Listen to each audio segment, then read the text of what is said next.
Yo, what's going on, guys? Winter Kills here, and welcome to a brand new locals feature match. Here we've got a pretty perplexing matchup for you guys today, so be sure to like and subscribe if you haven't already done so. The support is greatly appreciated.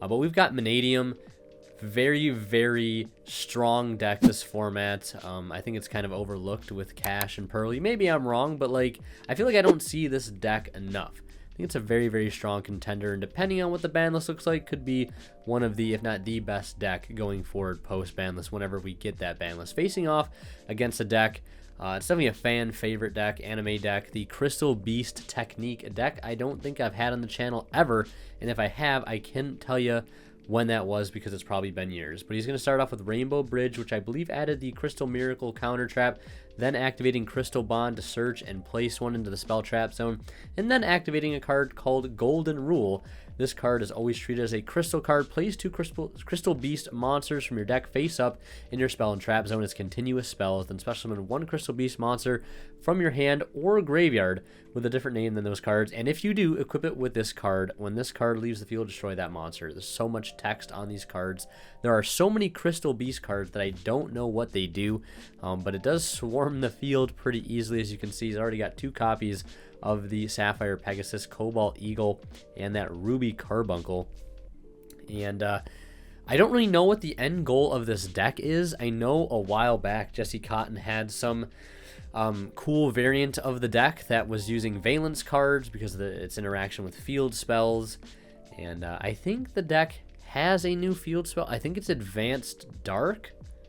Could be wrong, but I also think the field spell had something to do with moving things out of the spell and trap zone, or into the monster zone, things like that. Something to do with that, or moving things into the spell and trap zone that are monsters, just because that's kind of how the Valence archetype works, if I vaguely remember, because I don't know when the last time I read a Valence card is.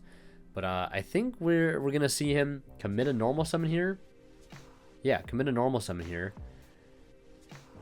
And things are getting equipped in the spell and trap zone. I know that's one of the big gimmicks of the deck, the Amber Mammoth. That's got to be one of the funniest Crystal Beast monsters, mainly because that one clip from the show. I don't know if you guys have seen that, but if you look up Amber Mammoth, like anime thing from Yu-Gi-Oh, what is it, GX or 5D? I think it's GX, but like the voice that they gave the Amber Mammoth was just absolutely hilarious. So we're gonna see him activate the Rainbow Bridge of the Heart, and then activate on top of that Awakening of the Crystal Ultimates. Reveal one ultimate crystal monster in your hand, then activate one of these effects. If you control ultimate crystal monster, you can activate 1 or 2 of these effects in sequence instead of 1. And it says, and do not have to reveal a monster. Take a Rainbow Bridge card from your Rainbow Bridge card or Rainbow Refraction from your deck and either add it to your hand or send it to the graveyard, or special summon 1 Crystal Beast monster from your deck, hand, deck, graveyard, or spell and trap zone. Yeah, so that card has a lot of utility to it. A lot of these cards seem like they take a lot of setup, but we see him going to the Cherubini, which does have some synergy. There are a few level 3 monsters in the deck. You have the Ruby Carbuncle and the Amethyst Cat. I don't know if there's any other level 3s, but we see him going to IP Masquerena. Then we go into Cross Sheep, and then we're going to see him special summon Rainbow Dragon, which I think just has an inherent special summoning condition. Well, yeah, having 7 Crystal Beast cards with different names on your field and in your graveyard. And then we're going to see him fusion for the... I was going to say this is Ultimate Crystal Rainbow Dragon, but I don't think it is. I'm not actually sure what monster this is. I think it might be Rainbow Over Dragon. Must be fusion summoned or special summoned by attributing 1 level 10 Ultimate Crystal monster. Once per turn, you can banish 1 Crystal Beast monster from your graveyard. This card gains attack equal to that banished monster's attack until the end of this turn. So I think that's just a little bit of like a sort of a contact fusion there. And we see him go into the Appaloosa with 4 materials, which, I mean, not surprising. This deck spams out a lot of monsters, and you got to be able to do something with them. They have a lot of mismatching levels. There's no tuners, so I guess the Appaloosa line is the best thing to do. And then I think they're following that all up there by summoning the Ultimate Crystal Rainbow Dragon. So they end an IP Appaloosa for 4 with the Ultimate Crystal Rainbow Dragon and 1 set, which I think we know is the counter trap. And we're going to see the Bestial Magnuma, which was used on a Ruby Carbuncle earlier in the Mannadium, well, during the Crystal Beast turn. resolving that Magnum would effect to grab a Druis Worm. Will they be able to crack the board?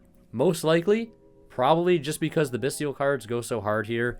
The fact that all they need to do is bait one monster interruption off that Appaloosa, and then Magnamut and Druis Worm both can contest the Appaloosa easily in the battle phase. So I don't know how much longer this will last on the board, but we're going to see him normal summon one of the new Mannadium monsters, the Torrid, and then activate Room, Heart, and Hand to attempt to destroy it and special summon it. And Appaloosa will use its negate there. We're going to see, of course, the Magnamut turn itself into attack position. And it wouldn't be surprised if we see him just go into the battle phase here. Yep, that's exactly what he's going to do. So he'll take 100 damage there, dropping down to 79. Still in the battle phase, we're going to see him use the Druis Worm, banishing the other Rainbow Dragon fusion from the grave, the Rainbow Over Dragon. And they could still easily clear the Masquerading here if they wanted to. I think that's probably the easiest thing to get rid of. The Crystal Miracle says when a spell or trap card or monster effect is activated, destroy a Crystal Beast card you control, and if you do negate the activation, you destroy that card. So that's just like an Omni Negate chilling in the back line there. But I mean, they probably aren't concerned about it right now with how much card advantage they currently have. They also do decide to run of the IP Masquerade. I think that's probably the correct play. You never know what they could go into.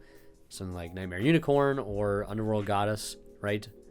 So I'm going to go into the Accel Synchron, Accel Stardust, and they're going to use probably Accel 1, Druis Worm 2, to be able to bring back the Torrid, and Druis Worm will get to send.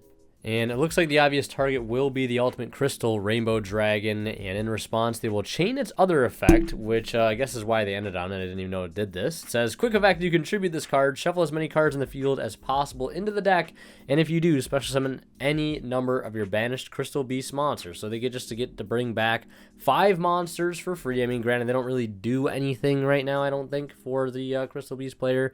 It is just going to kind of put a little pressure, I guess, on the Mannadium player to kind of clear all these bodies. They have already used their battle phase, so that's kind of going against them here. But they still get the Torrid back on the field. You know, the chain link resolving there. You know, Accel getting to still bring that back. Nothing was negated there. And that gives them target food for their Visa Starfrost. I'm going to pop the Torrid. That's going to bring out a Meek, linking that Starfrost into Lightheart, searching field spell, grabbing Reichheart now grabbing the Arrival. So they've kind of got their engine going here for them, despite a massive field-wide shuffle going off there. The Arrival will bring back the Visa Starfrost. That's going to give them access to a level 10 Synchro Plate. Could be Baron, could be Dispotter. Could have been Chaos Angel, I suppose. We'll see them go for the Baron de Fleur, though. That does get a little bit of spot removal, a little bit of Omni Negate there, a little bit of follow-up action. And, of course, they do have access to that Contact Fusion play, which I love so much. One thing I love about this deck, one of the most broken things I think is about this deck is the Vicious Astrolabe.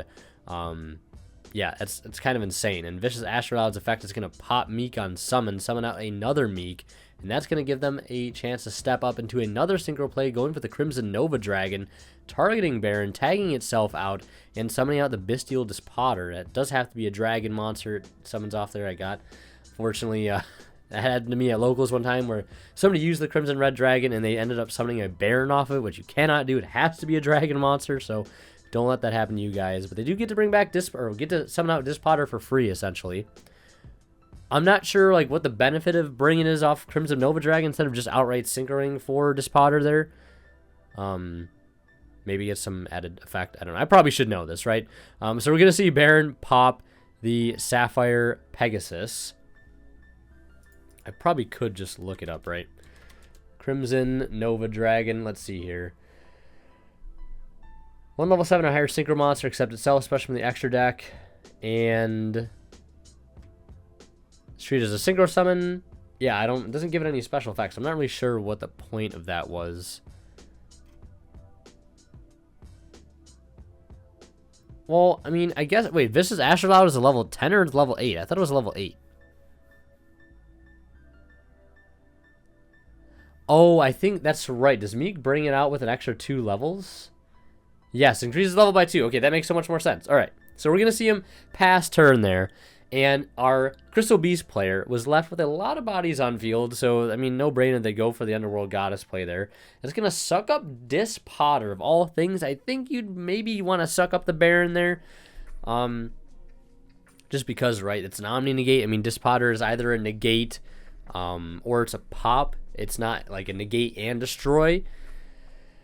I mean, I don't know. That's a tough. What would you guys I'd probably contact fusion away the Baron, but it looks like they're gonna just go ahead and use the effect of Goddess on summon to try to negate the whole field, and then Baron will just negate that and destroy it, and then that'll just do it for their turn. Unfortunately, and things not really looking too hot here for our Crystal Beast player. I mean, not that I'm not rooting for the Crystal Beast deck, but I mean, this is kind of the expected outcome, right? We're going to see them start off by fusion summoning for another Vicious Astrolabe, a card that, being at 3, is kind of crazy when you see this deck get rolling. Like, the fact that it's not a once per turn to be able to contact fusion out for this level 8 body that triggers Cross Sheep, right? Allows you to Synchro Climb. It's just a 3k body that pops a card, right? Kind of insane. Kind of insane. So we're going to see that Room Heart Search Obsession, and then the Torrid is going to summon out a Meek. And I wouldn't be surprised if we eventually see them going for game here. Just want to pull up the Underworld Goddess. This card is Link Summon. You can negate the effects of all face-up monsters in the field. I mean, I guess they didn't have to use that. They could have just gone Battle Phase, crashed the Underworld Goddess, so that doesn't sound very, very good. We're going to see them go for Cross Sheep. And again, they're going to get Diffusion Summon by banishing Visas and Roomheart for a second. I think that actually might be their third one. But that's just going to be game outright right there on board. The Cross Sheep giving the extra 700 boost. Well, they don't have a single pointing to it, but it could have if they had their zones a little differently oriented, I guess, or summoned the Baron in a different zone. It doesn't make too big a difference. We're into game 2. Shout out to Imperium Duels. Check out the discount code in the description and my affiliate link to TCG Player as well. So we're going to see them activate the Crystal Bond. That's going to place the Crystal Beast Rainbow Dragon in the Spell and Trap zone, and I think they search out a Carbuncle there, and they're going to get hit with the Droll and Lockbird. That's got to be kind of rough. They're going to normal summon the Sapphire Pegasus. When it's summoned, you can place a Crystal Beast monster from your hand, deck, or grave. Face up in your Spell and Trap zone is continuous, so you're going to get another Sapphire Pegasus, and I think they're activating Crystal Break, another card that I don't have in my bank of cards to look at here while I do commentary, but I think, yeah, Crystal Beacon, I think that's what that was. Yeah, especially when one Crystal Beast monster from your deck, you must have 2 or more Crystal Beast cards in your Spell and Trap zone to activate and resolve this effect, so that's going to get them, I think, the Crystal Beast Rainbow Dragon. I think it's kind of cool that they also made Rainbow Dragon a Crystal Beast monster, as I feel like that's probably pretty important for the strategy. Rainbow Dragon's like the only boss monster really in the main deck, and the original Rainbow Dragon is not a Crystal Beast monster, so the fact now that they've retrained it as now a Crystal Beast monster probably makes the deck a lot easier to play. I don't know, I've never played Crystal Beast, never really paid too much attention to the deck, but it's still pretty cool. We're going to see them link everything away here, just going for that Appaloosa. I mean, Appaloosa is a great card in a lot of decks. A lot of meta decks can especially abuse it, but I feel like in other decks they're using it, it's usually as a crutch, right? A kind of a crutch card for some less powerful decks. Just because I have a bunch of random bodies, might as well throw them into an Appaloosa. You know, because of what else are you going to do with the cards? I mean, they did have a rank 4 play available to them there. They could have made like a Baguzga or something, but I mean, it's just kind of like a floodgatey option extra deck card. You either go in Appaloosa, hope it's enough to stop the play, or you're going for like a Baguzga again, hope they don't have something like Imperm for to completely shut it down. Honestly, I think the Baguzga might have been the actual play over something like Appaloosa. You don't invest all your eggs into one basket. Imperm is going to get hit there on the Reichart, and then we're going to see him special summon out the Meek. They also have Room Heart in hand too, but they still have to worry about this Appaloosa here, kind of keeping things on lock and preventing them from just completely comboing off here, especially right now sitting at 3,200. They need some way to bait out at least a negation or 2, and they're going to go ahead and just use the Magnamut there, and they're going to let that resolve, surprisingly enough, and the on-field effective search in the end phase, they're also going to let that resolve. I mean, that's a bit of a tricky situation. I feel like just letting Magnamut hit the board alone is, yeah, that's just a bad enough situation as is. It's going to allow them to get access to Chaos Angel. On summon, they get to banish. They did use, I believe, 2 Darks there to go into that. It does come out at 3,500. The on-field, the on-summon effect will force out an Appaloosa negate, and then they're just going to go right in the battle phase and swing over for 1,100 is at 35. And now Room Heart's going to pop Meek, and we're kind of off to the races. They're going to search the Obsession, and they're going to summon out another copy of Meek, activate Obsession, pop the Meek, and just kind of go crazy. He's going to grab the Peaceful Planet Calarium and go ahead and resolve that Meek to summon out another copy of Meek. It's just like all the artwork in this archetype just looks so good. Everything looks so good. Everything is like a nice foil, super rare, secret rare, Starlight. I mean, everything just looking so damn good. Gotta love to see it. So Obsidian's going to summon one out from hand. Going to allow them to go into Baron. And they've already exhausted their battle phase, so they won't be able to end the game here this turn. And then we'll see a Contact Fusion for Vicious Astrolabe. And then Synchro 12 rather, into Crimson Nova. Then, so I guess the Crimson Nova isn't pointless then if the one Meek is coming out as a level 4. Because it allows you to make a level 10 by making a level 12, I guess. I think I'm learning now. I think I'm learning. It's starting to make a lot more sense. The Disc Potter will revive that Visa Starfrost from the Banished Zone. They've got another copy of Arrival in hand. And they're just going to go ahead and decide to link off into Lightheart. Lightheart is going to go ahead and search for Reichphobia. Activating Reichphobia over the Peaceful Planet Calarium. Resolving Reichphobia effect to go ahead and search here for probably another Reichheart, I would imagine. Oh, we'll search for Visa Starfrost, okay. Searching out a little Visa Starfrost. Main character of the last, ever since, what set was it? What set did Visa Starfrost come out in? I can't remember. That's when they started this whole, the whole planet arc for each, summoning mechanic. I think it's really cool actually how they've done this. Each like Ixies, you have Kashtira, Fusion, you have Pearl Rhino, you have Synchro with the Mannadium, like Peaceful Planet, and then Lynx, I believe, is Primitive Planet. And yeah, they're gonna top deck Imperm there, Crystal Beast, and they're just gonna admit defeat. So they're probably not gonna be able to break the board in the slightest with the cards they have left in hand there. So we're gonna see Mannadium take the match 2-0 over there over Crystal Beast. Kind of a fun little matchup there, but no surprise to see Mannadium take it. And last but not least, a big shout out goes to our current Divine level channel members who are Misfit, HC8 Cyber, Cadillacs, Pony Stark, and Green. A sincere thank you to you guys for your extremely generous support of the channel.